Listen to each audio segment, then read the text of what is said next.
And welcome everybody to another update. I'm Adam Sarhan. This is the Smart Money Circle. With me today is a very special guest. It's Ryan Detrick, CMT and Chief Market Strategist at LPL Financial, with about $1 trillion in assets under management. Ryan, thank you so much for coming on the show today. Adam, thank you for the invite. I'm honored to be here, and let's have some fun. Beautiful. So Ryan, I always like to begin. Can you tell us your story and how you got started in the business? Yeah. How much time do we have, I guess? Yeah, so I guess I got the bug in 1999. I went to Xavier University in Cincinnati. My dad gave me a little bit of money. I always liked numbers, I thought I was accounting for like a semester, and I was like, man, I hate that. I don't care about accounting. And obviously 99, the market was going nuts, and I was just hooked. He gave me some play money. I opened up this was E-Trade account. Anyway, one of the big ones back then, still big. And I started making money. It was great. I remember like skipping theology class because I'm going to go buy this hot penny stock. Why would you go to class and you can like make money, So I was totally hooked. But then what happens? Well, I'm on a ton of margin, right? I don't know what I'm doing. I just know I'm making money. All of a sudden, everything popped and everything went down. And I learned real fast leverage works both ways. Right. Learned a lot. And it's like, yeah, you can read all the books you want. And I love reading books, don't get me wrong. But until you are losing your own money, or maybe even someone else's money, that's uncomfortable too. That's when you really learn. But then I was hooked because then I realized this, oh my God, you mean I could have made money on the way down? I didn't know you could short or buy puts. Yeah, I just was watching CNBC buying whatever, Sycamore Networks, whatever company they're talking about. Doesn't even exist anymore, right? But I was hooked. I just love the psychology behind it, and just the idea that you can create wealth over time. And then so then I left and got my MBA and worked a couple places, Cincinnati, Ohio, for a long time, and eventually LPL needed a new market strategist. They started recruiting me, and they said, "Hey, you want to move down to Charlotte?" Talked to the wife and kids, and we decided to. So I've been with LPL for about 5.5 years now. Moved down just south of Charlotte, Fort Mill, South Carolina, where LPL has a huge campus. I say we're like kind of like the Google of broker dealers. I'm there right now. Right. There's maybe 3,000 people here, are potentially here. I think there's maybe like 100 here on most days, but I do a lot of these webinars and things like this. So I need good internet. But my career's just been some ups and downs, no doubt about it. Been fired before, lost jobs before. It's not like it's all all straight up trajectory, but it's been a lot of fun, and I love what I'm doing, working with our more than 18,000 advisors, helping them to help their clients create wealth, to reach their long-term gains, have a little fun in the middle, and help tell exactly what's going on. Because, you watch CNBC like just this morning, right? Markets are down. It's like, oh my God, everything's going down. Well, on Friday, we made new highs. Okay. We're up like 90% from the lows. Let's not panic too much here. And I love to use history to tell a guide to where we might go. And, it's just a lot of fun, very rewarding. And I love working with our advisors and their clients. I love that. So much you just mentioned over there struck similar chords with me, where I started in the 90s as well. And I've Make Your Money, Lose Your Money. And then psychology. I have a book coming out called Psychological Analysis about markets. The idea is to remove the emotion from the decision-making process. In addition to fundamental and technical analysis, I'm introducing a third school of thought. So, wow. Okay, great. So that's a fantastic story. Before I go into the specifics, Ryan, can you just give us an overview of your investment strategy, or how you play the game, so to speak? Yeah. So again, we manage, last I looked, about $58 billion for our specifically LPL Research manages that much money for our LPL advisors and their clients. And we kind of have a three-pronged approach. You mentioned, technicals. We look at fundamentals, we look at technicals, and we look at valuations, right? And that kind of three-pronged approach. Now, believe me, we have various different portfolios. We call them models that we run for our advisors. Some are aggressive, obviously, some aren't. There's bonds, there's equities, there's all the different spectrum. But I think, the best way to put it is, one of the things we've really, really worked on is having a process. All right. Everyone has, what's the old Mike Tyson quote, right? Everyone's got a plan until you're punched in the face. I mean, last March, we all got punched in the face, but it's the people that followed their process and didn't panic and did what they were supposed to do that really were rewarded at the end of the day. So we really do, I think, a really good job of having a process. This model is supposed to do this. This model is supposed to do this. Our 30-person research team, we have people that's jobs are to make sure the models do what we tell them to do. Like, I'm a strategist, right? I say I draw the snowman. Big picture stuff, stocks over bonds, large over small, whatever, actually small over large in our case, whatever that is what I do. Then we've got really smart people that make sure that we follow the processes that we have in place. But at the end of the day, technicals, fundamentals, and valuations are the three things that we really focus on a lot. And when I say technicals, I know you talked about sentiment. I traded options for almost 10 years. So I know you're going to ask me what's one of the things that I've learned. And one of the things I've learned was that everyone's on one side of the boat. It gets a little rocky. You might feel comfortable because you're with everybody else, but that's sometimes the most risky trades, if you will. I mean, look what's happened to tech this year, right? Tech did great last year. Everybody loved tech, and now it's coming back a little. Everybody hated value. My goodness, look at the Barron's big money poll last October. I don't think they asked people if you liked value because everybody hated it, and now here we are, everybody loves it. So I love to use market sentiment when I'm talking about market technicals as well, looking at investment decisions. That's very interesting. So let's talk about that a little bit. You've got three-pronged approach. You've got the fundamentals, technicals, and then the valuations. So let's start with the valuations because I get a lot of questions about that. And as you know, value, I have young kids and so do you. So I like to use the Beauty and the Beast reference. Value is like beauty. It's very subjective, right? So when one person sees value, the other person doesn't. How do you value a company and or what metrics do you use to determine whether a company is overvalued, undervalued, or an asset class? So on and so forth. You could speak to that. We'd appreciate it. Yeah, understood. We don't really do so much on the individual equity side of things. We focus mainly on mutual funds and ETFs. So obviously, we look at various sectors and subsectors, look at their forward PEs, the current PEs. We focus a lot. I mean, the P part is price, the E part is earnings. We know that. Everybody focus on the E part for the most part, but as a technician, I also focus on that P part of PE, even though it's in there because that's part of it. Because again, if something's overvalued, a year ago stocks were overvalued in May and June coming off those lows, yet what people were ignoring was the fact that earnings are going to explode higher. At least people that ignored that said, hey, stocks are overvalued, and they were saying that last June and July when we come off that 5-month win streak coming off. So we look at different things in that nature, but I've always said it like this, and we've said it like this at LPL. You can't just use PE multiples in a vacuum. Yes, the forward PE I think is like 23, maybe 24 or so, but so far this year, Adam, S&P 500 earnings for 2021 are up 12%. You know how much the S&P's up? 12%. So you came into this year pricey, but the earnings are almost justifying it. And let's not forget, inflation's very low. And I know the number one question we receive is look at inflation, look at the supply chain issues, the labor issues, all the stimulus that we've got going on. It's a cocktail for higher inflation. We understand all that, but we still, Fed's favorite measure of inflation is PCE. It's still not above 2%. All right. So we're not seeing it yet. So historically low inflation, you have a little bit higher multiple. So to us, forward PE of 23, 24, it's pricey-ish. But when you factor in the historically low rates and low inflation, it's maybe not quite as pricey as a lot of people might think. So you have to look at it the whole well-rounded way versus just blindly PEs are high. Well, there's other factors than just that. Right. No, understood. That's a very good way of looking at it. So how about the fundamentals? How do you go through and dissect that piece of the puzzle?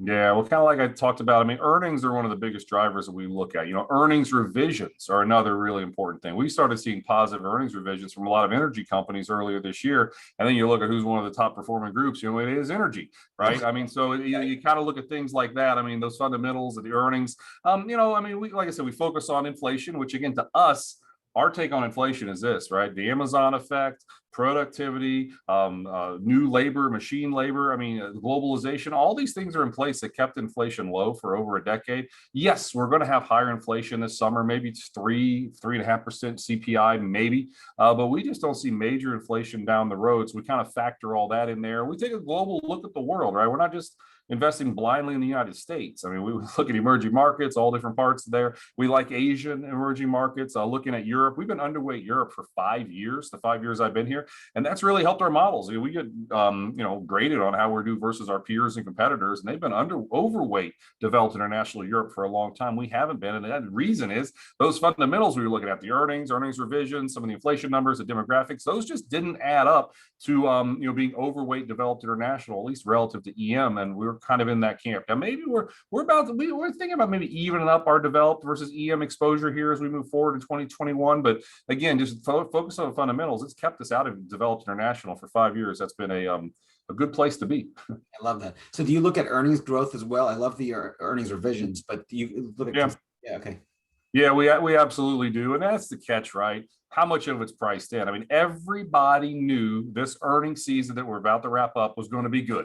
It's supposed to be up 25, well, 24.5%, what we expected. It's Right. coming in closer to 50%. I mean, that's the biggest, one of the biggest beats we've ever seen. 87% of companies, at least according to on Friday, 87% of companies beat their earnings estimates. Yet look at what stocks have done. I mean, my goodness gracious, Tech's underperformed. Tech had a great earnings season, right? Financials had a great earnings season, but they went up. Oh, by the way, do financials only go up when the yield curve goes up? We heard that narrative in the first quarter. No, financials all of a sudden started going up, and the 10-year yield started going lower. So there's all these different factors, but it's kind of how do stocks, how does the market react to news? And that's that sentiment part I was talking about. The bar was high, right? I cannot jump nearly as high as I used to. I mean, you might not believe that, but it's true. And, but we have a lower bar. It's easier to jump over. So what we've been talking about at LPL the last couple of weeks, in some of our commentaries and blogs, we've been bullish. Okay. We've been one of the more bullish shops on the street. We upgraded our view on equities at the end of March last year. I promise you, no other broker dealer or financial institution was doing that in March. A lot of them didn't do it until after the election. Okay. Because again, we looked at sentiment, we looked at what the Fed came out on March 23rd last year and said, oh, by the way, Fed's in there too. I should can't ignore the Fed. That's part of our fundamental view too. It's one of those, it is what it is. And, it's not easy when you manage a lot of money to just, okay, now we're bullish or more bullish, but we added risk in a lot of our models, in the second quarter last year, and we had a really, really good year. So there's just different ways we look at the whole package. Honestly, I forget the question you even asked me. I'm just kind of rambling on, but no, you're going, it's fundamentals. It's perfect. Yeah. Yeah. How do you handle the fundamentals? And then the earnings growth? I was asking specifically. Yeah, so we absolutely, that's where we were with that one. I get on tangents sometimes. It's fun talking about. Yeah, I mean, the truth is everyone knew earnings were going to be good. Now we cleared that upward bar, but what have stocks been doing lately? They're under the surface, things are kind of starting to break down just a little bit. But my goodness, after a 90% rally in the S&P 500, I love looking at market history, right? Mark Twain said history doesn't repeat, but often rhymes. I use that a lot when I present and talk. And if you overlay this bull market with the one that started in 2009 into 2010, that one went up like 80% until right about now. This one up 90%. You know what happened then? A 16% correction from now into the summer months. It's not the end of the world. After an 80% rally, then a 16% correction, everyone said, oh my God, here goes double dip. Europe's a mess. Look at Greece.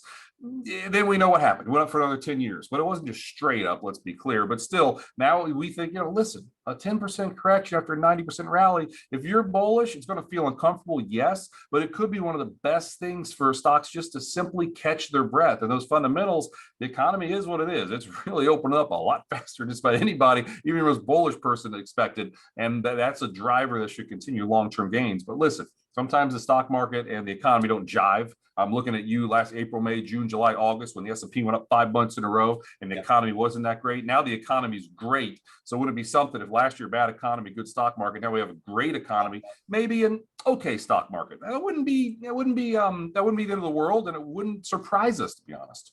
No, understood. It makes perfect sense. So I guess the final component, well, the third component, not final, but the third component would be technicals. How do you unpack that a little bit? We know that there's 50-day moving averages, 200 days, breakouts, volume, et cetera, et cetera. How do you guys implement technicals at here? Yeah, we really like to use relative strength. I mean, again, you can see, what's a good example? It's like real estate, okay? All of a sudden over the past month, real estate has been starting to show a lot of relative strength. Now, is that it's because it's a reopening trade, or is it because maybe lower rates are going to come? Whatever it is, there's some positive things taking place under the surface there. So yes, we use moving averages and trend lines, but really we like to look at all the different 11 sectors and then all the subsectors and look for which ones are shining nice bottoms and relative strength, or topping, right? Topping potentially. I mean, let's be honest, technology on a relative strength basis versus financials is like one of the lowest levels it's been in years. And that's not a shock. Financials have gone up a lot.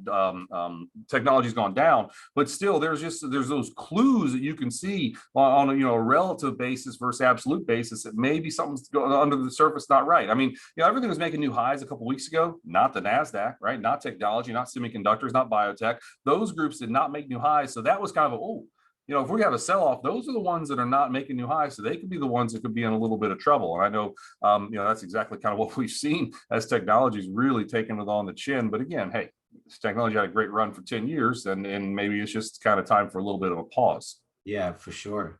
So, and then sentiment, you spoke about sentiment. Do you look at sentiment in other ways besides just if there's a crowded trade to the right, you go to the left, or how else do you Yeah, I incorporate? mean, we look for, if everybody hates something, maybe if there's some opportunity there, we might dip our toe in. I mean, what's the Churchill quote?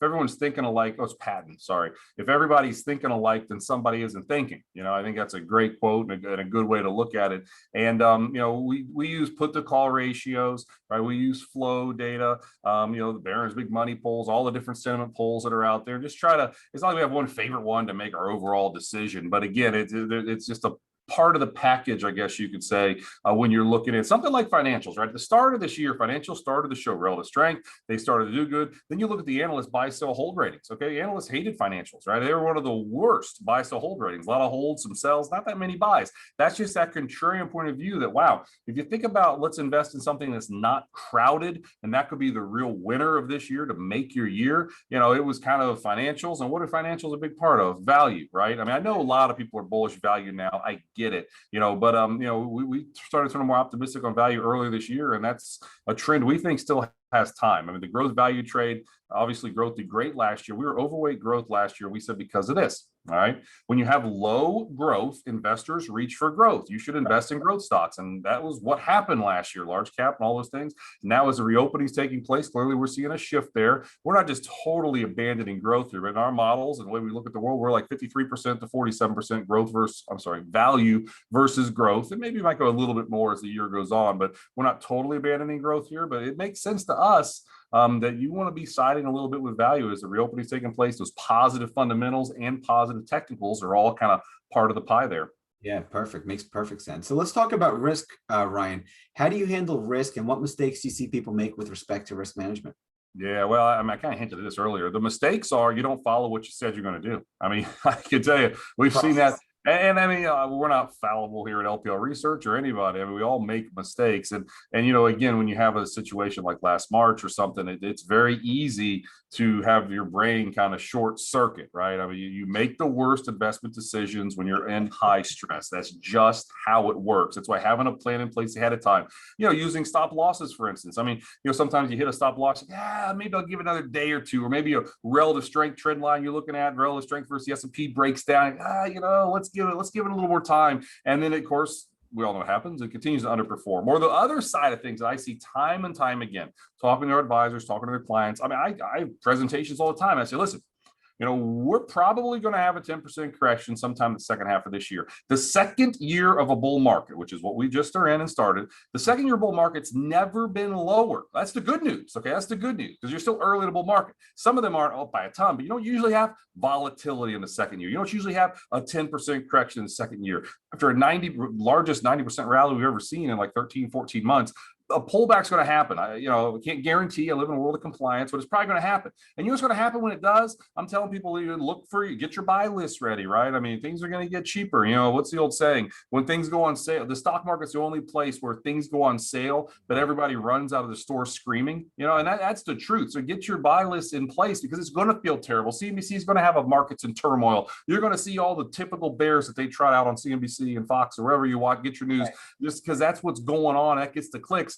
But again, you just got to remember that every 20-year period, stocks have always been higher. Every 10-year period, stocks are up like 98% of the time. 5-year period, yeah, it's lower. We get it. But we just think, that this is, if you look at like something like, the banks, okay, financials, right? They're just now breaking out of where they were 14 years ago. All right. I mean, there are some areas that are stretched. Looking at you, technology, but there are other areas that really haven't gone anywhere for a long time. Europe, gee whiz, Europe's gone nowhere for 22 years. All right. I mean, there are areas that really could continue to go higher for quite a while. And, that's why we just think it makes sense to have your plan in place ahead of time and definitely get ready to buy that dip. And that's one thing at LPL I think we're really good at. I mean, it is uncomfortable when things are red and oh my goodness, we said we're going to buy on a 10% dip and here it is. And it feels really scary, but just follow that process. And over time, you will be rewarded if you follow the process. No, it makes perfect sense. And I love the fact that you do look at market precedent before, because like you said, history does rhyme.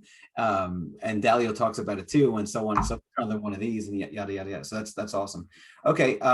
Next question for you, Ryan. What are some timeless lessons you've learned along the way? And let me just ask that question.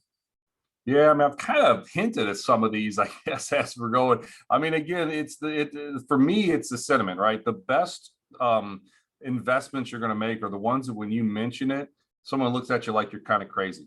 And believe me, when we were neutral equities for like a year, and then in the last part of March last year, 2020, we upgraded equities.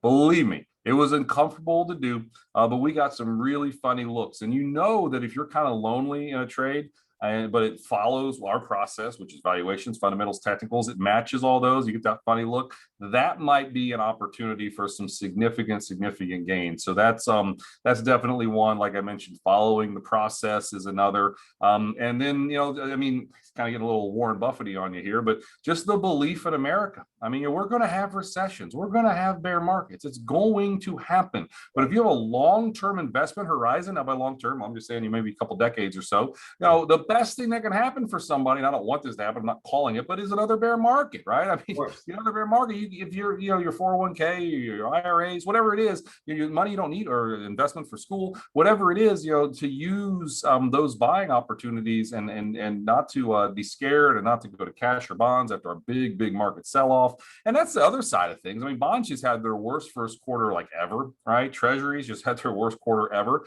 We actually at the start of the year said that we like stocks over bonds. That's our big bet that we've made, is stocks over bonds. Our models do really well because of that. But now after this big run in stocks and terrible run, sometimes just simply rebalance, right? Maybe take a little bit off stocks, maybe go to a little bit of bonds, even though bonds don't look that great because they just got killed, right? So there could be an opportunity to continually rebalance over time. And don't think nobody is smarter than the market. I mean, that's one thing we learned last year, right? The market, timeless lesson here, the market does not care about our feelings, okay? I can't tell me people said, how in the world the 1.5 million people just filed for initial jobless claims, yet the stock market went up 6% that day? Remember, that was that one day, I think it was last April, right? I mean, millions of people, yet the market just soared higher. It's because the stock market's a forward-looking mechanism. It doesn't care, and this is the truth, it doesn't care what happened in the past. It's looking at what's going to happen in the future. And the sooner people can understand that, it's not easy, I get it, but to understand that it doesn't care about your feelings, and it's a forward-looking mechanism are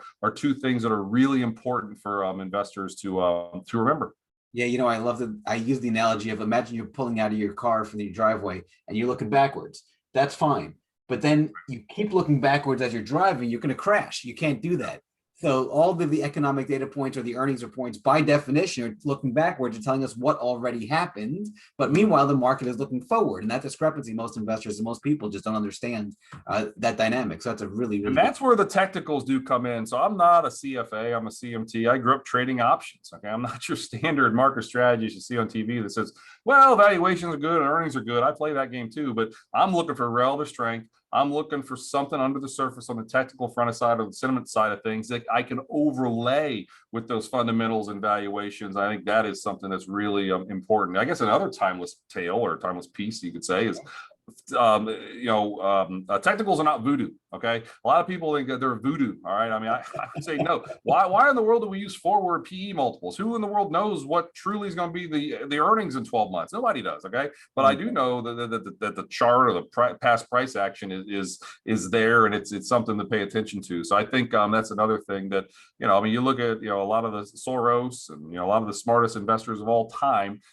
They do have a technical tilt to a lot of the way a lot of them look at the world. And I'm not saying you should go all that route, but kind of do a nice fusion of fundamentals, technical sentiment.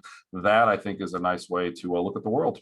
Yeah, no, I agree with you 100%. So what are some of your, I guess, not mentors per se, but some influences that you've had? You mentioned earlier about reading books. What are some of your favorite investing books or trading books, or any investors in the past that you look to and you model after their success? Yeah, I mean, great question there. I mean, I have read a ton of the books, and I'm a fan of Warren Buffett and some of the standard ones. But where I've really enjoyed the last, I guess, 11, 12 years is leveraging social media. Right, there are so many smart people that you can follow on Twitter and get their opinions real time, learn from them immediately. So I would say, somebody who's new to investing or interested in it, to kind of start to leverage social media and follow a lot of smart people that are out there. And it's free. It's their opinion. It's right there. It's unfiltered a lot of times. So that's kind of the way I look at it. Now, John Murphy, as a technician growing up, John Murphy, stockcharts.com. I have no affiliation with him whatsoever here. I want to make that clear, but I remember reading his books and studying his books for the CMT when I got my CMT, I think in 2005 or something. I mean, he's forgotten more about technicals than I'll ever even know. So I'm a huge fan of John Murphy, but I like the way he looks at the world. As he calls it inner market analysis, right? The US dollar is going down. Well, that's usually bullish for commodities. You know, higher commodities, a lot of times copper's going up, the 10-year yield's going up. Well, 10-year yield's going up, bonds are probably going down. If bonds are going down, well, stocks might be going up. You know, all this stuff is interlinked to a degree. It's not perfect, believe me. But, you know, just the way John Murphy kind of does that as a market strategist, at the end of the day, I'm a mouthpiece for a 30-person research team managing more than $50 billion with 18,000 advisors. And I like to tell stories, right? I mean, you're not going to remember half the stuff I say, but you might always, the people I present, they remember the silly joke I said, you know, I mean, it's like, you know, that's what you remember, but it's how you connect to people, how you can tell stories, and to be out there time and time again. Another lesson, I think you asked me this already, but always be there. One of the biggest takeaways I got from 2020, when the market was doing what it was doing, everybody's panicking, nobody knew what was going on. Okay, credit markets freaking out, bond markets. Remember early March, bond market got slaughtered, 100%. Gold got slaughtered, and stocks got slaughtered. Are you kidding me? What in the world are you supposed to do? Nobody knew what was truly happening, how bad things were going to be, or how less bad they were going to be from what we were hearing. But the one thing that we learned at LPL Research is be there every single day. We would do morning calls, we would do client letters, we would do a blog, we do special calls, we do videos, we have a YouTube channel, just answer old-fashioned emails, old-fashioned phone calls. Be there every day for somebody. And even if you don't know the answer, it's like, listen, we don't really know what's going on, but we're here for you. Let us know what we can do for you. You know, we maybe wouldn't say we don't know what's going on, it would come out like that. But the truth is nobody knew, but be there every day for somebody and be upfront. I mean, when I first started at LPL 5 years ago, sometimes I thought we'd spend a lot of time on trying to sugarcoat something where we were wrong. Like, well, we did this and this. I'm like, why don't we just say, you know, we invested in this and it didn't work? Oh, you know, but now it's like, you can't hide what's going on. People are smarter now than they've ever been. There's more information now than there's ever been. What's the old joke? Where's my phone? You know, here's my cell phone here. You can kind of see the blue background. You know, that's more information on that than the president had just 30 years ago. All right. I mean, we all have info. So don't hide when you're wrong. But don't hide when you're right. You know, don't pound your chest too much. Try to be humble. But again, when you're wrong, just be honest about it. I mean, that's one thing I like about Warren Buffett. I guess if you're that rich and that old, you just don't care anymore if you're wrong. You're like, hey, I was wrong. Big deal. I'm still richer than you are, or whatever. You know, but still, it's just, I think that's one of the big takeaways also from last year that we learned with our advisors, just to be there time and time again when somebody needs you, and don't hide under a desk when things are going tough, because I guarantee you a lot of people did that. And you know, it's just not the way, I guess, to build a relationship and build a long-term foundation for your business and your business model. And I'm glad we did not do that. Well, that's actually really, really good advice. Because like you said, if you're there every day, on March 23rd, when the Fed came out, not with their bazooka, but with their atom bomb, so to speak, with whatever they did, everything, the kitchen sink, you're there to take advantage of it. If you're hiding, you're not going to see it until now or whenever, 6 months later. So that's really, really good. Yeah, that's great. Okay. I guess, what are some timeless mistakes that if you have, that you like to mention that you haven't mentioned already, that you'd like to share with the audience? Yeah, I shared a few of them. I guess being stubborn. I kind of hinted at this. I mean, when I traded options for 11 years, I can tell you, sometimes you might do a trade or a short-term trade on a stock, an individual equity, and you're wrong. Okay. But then you want to get it next time. I'm going to get even with that stock. I'm going to get them next time. Exactly. And that is just the worst possible way to approach it. It's also human nature. We're wired a certain way. A lot of times our own worst enemy is ourself, because again, we're going, what's the JP Morgan quote? You don't make any worse investment decisions ever than when you see your neighbor getting rich. I paraphrase that, but there's truth to that. It's like, well, he's doing it, I'm smarter than him, why can't I do this? And then you go do it and you take too much leverage, and that's another one. Leverage works both ways. I said that earlier. That's another very timeless lesson, inexpensive lesson if you go the wrong way with it. But I guess just try not to get even, try not to think you're smarter than the market, try not to think you know everything. The longer we do this, the longer I've been doing this, like, well, I guess what is it, 22 years now, 21, 22 years, really focusing every single day. I wake up watching the market. The one thing that I know more than ever is I do not have all the answers. There's so many things that I do not know. And I think when someone can be open and okay with that, which isn't easy, but to be open to that, then you can have a whole new world open up to you, and you don't have to be so stubborn in a lot of the investment decisions. I mean, how many bears have we seen? Now, I know we had a 34% correction last year. I get it, but that was pretty quick. It came back pretty quick. How many bears have just been saying the same thing forever, right? Dollar is going to crash, too much debt, going to have hyperinflation. We've been hearing this from the same group of guys forever. And it's like, I guess they have a good business model because a lot of people like to hear that. I mean, it's kind of like we're kind of cavemen at the end of the day. We like to be little groups, like little pods of people that think the same way as we do. But that's just not that's not for me. And it's like, we were bullish growth a year ago, and like I said, we started shifting, and now here we are, and we now we're value, right? I mean, we use our process, a team-based process, and just let things come to us. And believe me, we're not always right, but I think it's just over time. That's absolutely how you have to do things. No, I love that. You like saying, so like when they say the broken clock is right twice a day, right? So it's the same thing with eternal bears that just are always bearish. Okay, and then I guess finally, Ryan, what's the best piece of advice you'd like to share with the audience on or off Wall Street? Yeah, well, that is a good one. Here we go. I'll go this route. We're lucky. All right. First off, if you're listening to this, we made it. Okay, in all likelihood. But I saw a stat by Harvard. They did this like 10 years ago, but it's out there. The odds of being born are 1 in 400 trillion. That's like your mom's got to meet your dad and your grandpa, and everybody's got to survive, and all the crazy wars and things we've been through. So just the fact that we're alive, all right, let's be honest, we're lucky. Oh, and then the fact that probably most people listening to this were born in the United States, the richest, most safest country in the history of the world. And I'm not saying things are perfect. I know we all lost people in the last year and a half. We get that. But I think when you realize just how lucky we truly are that we were here on the other side, and I mean, geez, the economy's opening up, vaccines are coming. I mean, people are getting their shots. Things are really turning around here just for the economy and for life in general. And investments still look good too. I'm not even talking about the investment stuff. I mean, it's just like, let's remember how lucky we are. And believe me, I'm just guilty as the next guy. Some days you got a bunch of meetings and you got this and that, and something doesn't go right. And maybe your wife does something, your kid does something. And you're like, oh, this is just terrible. But you just got to take a step back and realize, man, could be worse, and I'm really lucky. I think that's the biggest thing that people need to appreciate more and more. And in this world of 280 characters and all the crazy stuff on YouTube and TikTok and all that stuff that's going on, our brains short circuit so much because we see, oh, this person does that and that person does this, or that sure looks like a perfect family. Look at them in Colorado, all smiley, happy. I mean, people get that, and it's really bad what it can cause to people when you look at all those things. But I think it's just so important not to focus on so much what other people are doing. Just be happy with what you have and try and better yourself, right? I mean, so many people I know the past year, when you're stuck inside, they say, I'm gonna start reading books more. I have more time, I'm gonna read books, maybe work out more, you're at home more. I mean, I guess Will Smith, did you see the picture of Will Smith? He put on some pounds, but he can do what he wants, and he's gonna come back stronger than ever. But there's always ways to improve yourself and try to get better. I think that's something that's so important for people to remember. And I guess the last thing is, someone said it like this, I think you've heard it, the days are short. No, the days are long, but the years are short. I'll get there. That's the truth. It's like I'm a couple of years away from a kid in college. It's like I just remember meeting my wife, felt like yesterday. I mean, some young guy listening to this, we're two old guys talking. Trust me, it flies by. Just appreciate it and just realize we're pretty lucky living in the country that we get to live in and the world we get to live in. No, I absolutely love that. So I said last question, but I have some more questions. That's okay. Fire away. The psychology part of it. I love the positive attitude. I love your point about Warren Buffett saying it's a great American tailwind is what he calls it. The markets are going up and the positive attitude. So from a psychology standpoint, and you are your biggest enemy, that's basically the premise of my book. It's how to overcome. I divide it into two camps: the smart money side of you, the smart money superhero, and then the dumb money side of you, the dumb money beast is what I call it, just for the lack of a way of explaining. Right. Subconscious mind, conscious mind, that kind of dynamic. How do you overcome, A, what are those psychological pitfalls that prevent most people from being successful in the market? And then B, how do you overcome them?